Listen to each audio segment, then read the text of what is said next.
नमस्कार दोस्तों, ये video editorial compilation for mains का पार्ट है। आप प्लेलिस्ट में जाके एडिटोरियल की वीडियोस पेपर वाइज और टॉपिक वाइज देख सकते हो। और अगर आप दिसंबर 2019 के बाद की वीडियोस को देखना चाहते हो तो वीडियो के नीचे मौजूद ज्वाइन बटन की सहायता से आप मेंबरशिप को ज्वाइन कर सकते हो। चलिए डिस्कशन स्टार्ट करते हैं। आप जीएस पेपर 2 के इस टॉपिक से आर्टिकल को रिलेट कर सकते हो और ये आर्टिकल लिखा गया है जीन ड्रीस के द्वारा।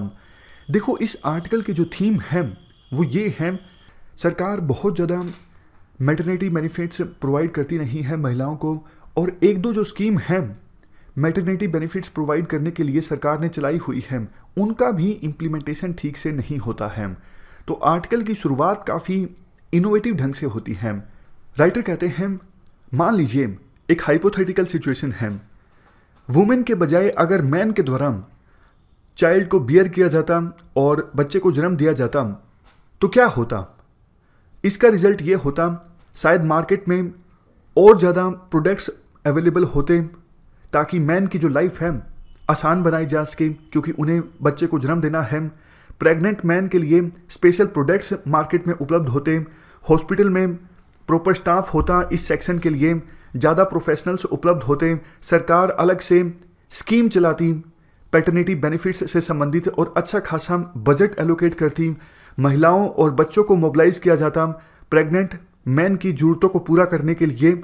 लेकिन ये सिर्फ हाइपोथेटिकल सिचुएशन है, और अभी चूंकि जन्म महिलाओं के द्वारा बच्चों को दिया जाता है इसलिए सरकार बेरुखी दिखाती है, हमारा समाज बेरुखी दिखाता है, मार्केट फोर्सेस भी बेरुखी दिखाती हैं। इसके बाद नेक्स्ट पॉइंट राइटर के द्वारा ये बोला जाता है, हाल ही में कुछ स्टूडेंट्स ने वॉलंटियर करके एक सर्वे कंडक्ट किया था जिसका नाम था जच्चा बच्चा सर्वे। ये जो जच्चा बच्चा सर्वे है ये 6 राज्यों में कंडक्ट हुआ था। कौन कौन से 6 राज्यों में? छत्तीसगढ़, हिमाचल प्रदेश, झारखंड, मध्य प्रदेश, उड़ीसा, उत्तर प्रदेश। वैसे इंपॉर्टेंट नहीं है, इतना याद रखना।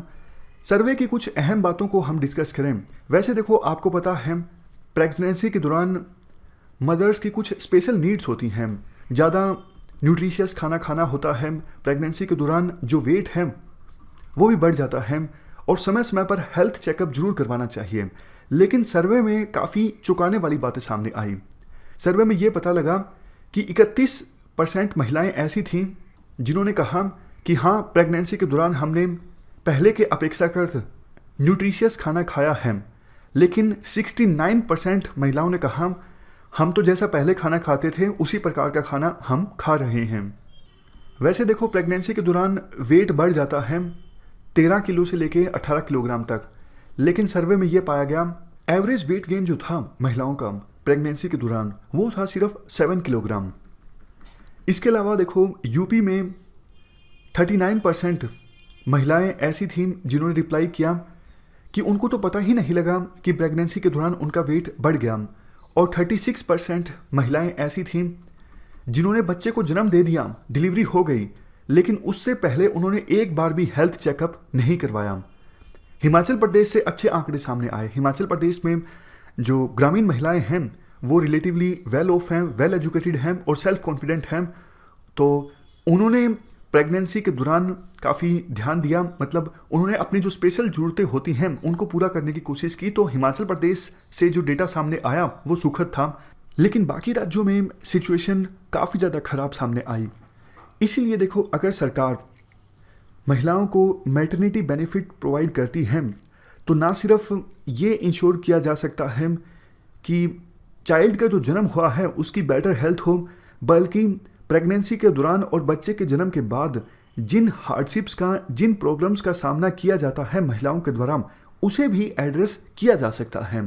तो इसी चीज़ को ध्यान में रखते हुए नेशनल फूड सिक्योरिटी एक्ट 2013 में ये प्रोविज़न किया गया था कि सभी प्रेग्नेंट वुमेन को हर एक बच्चे के जन्म पे 6,000 रुपये का बेनिफिट दिया जाएगा। लेकिन देखो, 2013 में ये एक्ट आ गया था, 3 सालों तक सरकार ने नेशनल फूड सिक्योरिटी एक्ट 2013 के इस प्रोविज़न पर ध्यान ही नहीं दिया। इम्प्लीमेंटेशन तो दूर की बात थी। सुप्रीम कोर्ट जब भी सरकार से पूछता, सरकार बोलती कि हाँ, हम मैकेनिज्म तैयार कर रहे हैं, हम इसे इम्प्लीमेंट करेंगे, ये सब चीज़ें सरकार बोलती रही।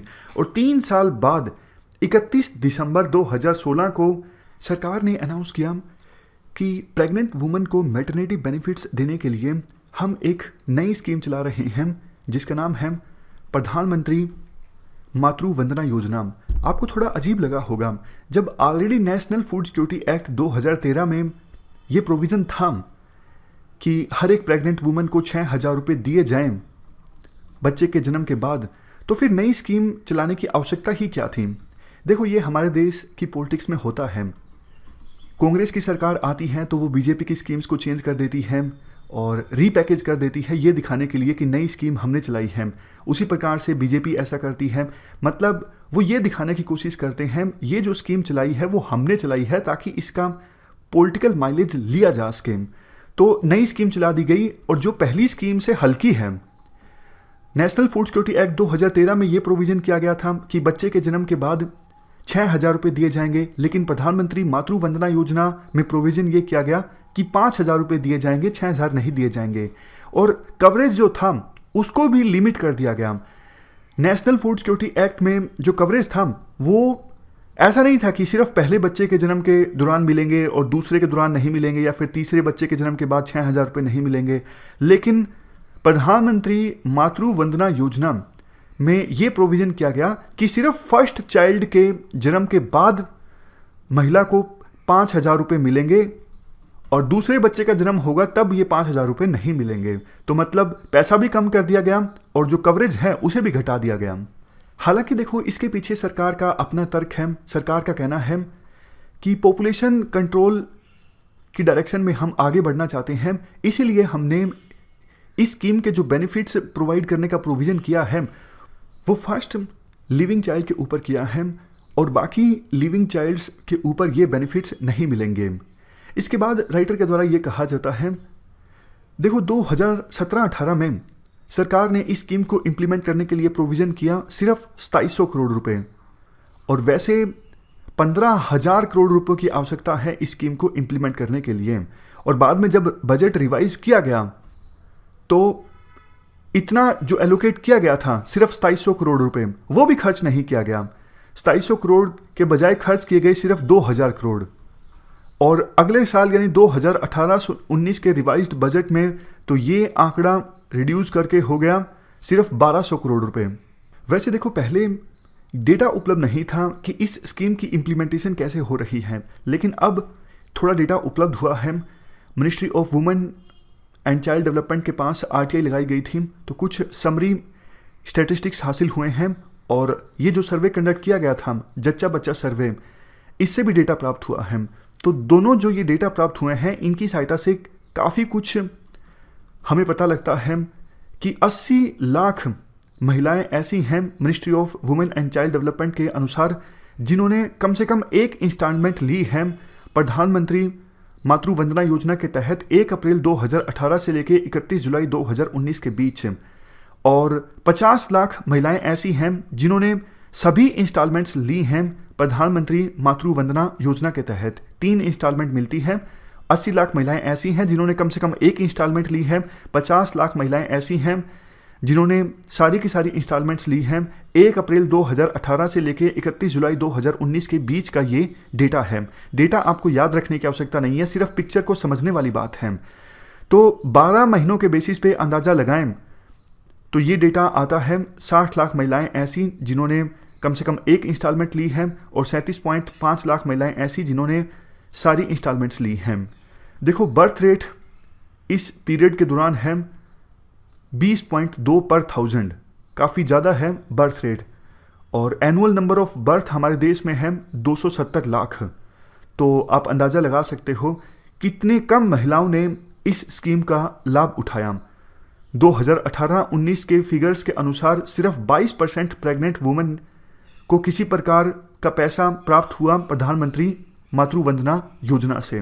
तो आप कह सकते हो कि स्कीम पूरी तरह से फेलियर है। जब देखो सिर्फ 22% महिलाओं को थोड़ा बहुत पैसा प्राप्त हुआ है इस स्कीम से, तो आप इसे फेलियर ही कहोगे, इस स्कीम को आप सक्सेसफुल नहीं कह सकते। अब क्वेश्चन उठता है कि आखिरकार ऐसा क्या हुआ कि प्रेग्नेंट वुमेन इस स्कीम का लाभ नहीं ले रही हैं। देखो, इसके पीछे काफ़ी सारे रीजंस हैं। पहला तो कवरेज और बेनिफिट्स रिड्यूस कर दिए गए हैं। जैसा हमने डिस्कस किया, पैसा पहले 6,000 मिलता था, अब 5,000, और कवरेज भी रिड्यूस हो गया है। पहले सभी लिविंग चाइल्ड्स पे मिलता था, अब सिर्फ फर्स्ट लिविंग चाइल्ड पे मिलता है। दूसरा, एप्लीकेशन प्रोसेस काफ़ी ज़्यादा टीडियस है। एक लंबा फॉर्म भरना पड़ता है, काफ़ी सारे डॉक्यूमेंट्स प्रेजेंट करने पड़ते हैं, mother and child protection card, bank passbook, Aadhaar card, husband Aadhaar card, मतलब इतने सारे डॉक्यूमेंट्स मांगे जाते हैं। जैसे प्रतीत होता हो सरकार खुद ही चाहती है कि ज़्यादा एप्लीकेशंस ना आए इस स्कीम का लाभ उठाने के लिए। तीसरी प्रॉब्लम ये है, टेक्निकल ग्लिच काफ़ी ज़्यादा आ जाते हैं ऑनलाइन एप्लीकेशन में और पेमेंट प्रोसेसिंग के दौरान। काफ़ी बार आपने देखा होगा पुराने समय में नाम लिखा जाता था, एक दो लेटर इधर उधर हो जाते थे, तो काफ़ी ज़्यादा टेक्निकल ग्राउंड्स पे एप्लीकेशन रिजेक्ट हो जाती है। आपके नाम के आगे देवी लिखा हुआ है, रानी नहीं लिखा हुआ, या फिर देवी लिखा हुआ है लेकिन इस डॉक्यूमेंट में आपके नाम आगे कुछ नहीं है। मतलब सभी डॉक्यूमेंट्स में नाम जो है वो सिमिलर होने चाहिए। इस वजह से भी बहुत सी एप्लीकेशंस रिजेक्ट हो जाती हैं। और देखो, बेनिफिशरीज को तो काफ़ी बार पता भी नहीं होता कि हमारी एप्लीकेशन रिजेक्ट हो गई है, रिजेक्ट हुई है तो क्यों हुई है। कोई प्रॉपर ग्रीवेंस रेड्रेसल फैसिलिटीज़ नहीं है ताकि बेनिफिशरीज अपनी एप्लीकेशन को ठीक करके फिर से फाइल कर सकें या फिर उन्हें पता लग सके कि उनकी एप्लीकेशन का हुआ क्या है। इसके बाद नेक्स्ट पॉइंट राइटर के द्वारा ये दिया जाता है, आधार रिलेटेड प्रॉब्लम्स भी काफ़ी ज़्यादा फेस करनी पड़ी बेनिफिशरीज को। पेमेंट प्राप्त करने में भी काफ़ी सारी प्रॉब्लम्स आई। आधार कार्ड पर मायके का एड्रेस है, ससुराल का एड्रेस है, मतलब ऐसी छोटी छोटी बहुत सारी दिक्कतें थी। स्कीम का लाभ उठाने में वो प्रॉब्लम्स आई और सरकार ने आपको रिकॉग्नाइज कर लिया तो बाद में पेमेंट का पैसा प्राप्त करने में भी काफ़ी सारी प्रॉब्लम्स बेनिफिशरीज को आई। लेकिन देखो, इसके साथ साथ कुछ राज्य ऐसे भी हैं जिन्होंने मैटरनिटी बेनिफिट वाली स्कीम को काफ़ी अच्छे ढंग से इम्प्लीमेंट किया है। उनमें से सबसे ऊपर नाम आता है तमिलनाडु का। तमिलनाडु में एक स्कीम चलती है, doctor Muthulakshmi Reddy maternity benefit scheme. इस स्कीम में पहले 2 बच्चों के जन्म के बाद मदर को 18,000 रुपये का बेनिफिट मिलता है और इसके साथ साथ एक न्यूट्रिशन किट भी दी जाती है। इवन उड़ीसा की जो ममता स्कीम है, ये भी फर्स्ट 2 चाइल्ड बर्थ को कवर करती है, ना कि सिर्फ फर्स्ट चाइल्ड बर्थ को। हालांकि पैसा तो उतना ही दिया जाता है जितना प्रधानमंत्री मातृ वंदना योजना में दिया जाता है, 5,000 रुपये। जच्चा बच्चा सर्वे से ये बात सामने आई कि उड़ीसा की जो ममता स्कीम है वो रिलेटिवली काफ़ी अच्छा काम कर रही है। डेटा दिया हुआ है, डेटा की सहायता से बताया जाता है 80% महिलाएं जो एलिजिबल हैं इस स्कीम का बेनिफिट लेने के लिए उन्होंने अप्लाई किया है और 75% ने दोनों इंस्टॉलमेंट्स में से कम एक इंस्टॉलमेंट तो प्राप्त भी की है। तो अब कंक्लूजन की बात आती है। कंक्लूजन में देखो, यही कहा जाता है सरकार इस इश्यू पर सीरियस नहीं है। मैटरनिटी बेनिफिट का एक बहुत बड़ा रोल है मालन्यूट्रिशन की समस्या को ख़त्म करने में भी, लेकिन सरकार मालन्यूट्रिशन की समस्या को ख़त्म करने पर फोकस करती है लेकिन मैटरनिटी बेनिफिट स्कीम प्रोवाइड करने से अपने हाथ पीछे खींचती है। और इवन अपोजिशन जो है वो भी इस इशू को लेकर बेरुखी दिखाता है, सरकार को कटघरे में नहीं खड़ा करता है। कहा जाता है अपोजिशन, मेन जो अपोजिशन पार्टी है, उन्होंने अपनी मैनिफेस्टो में मैटरनिटी बेनिफिट से संबंधित इशू को जगह भी नहीं दी थी।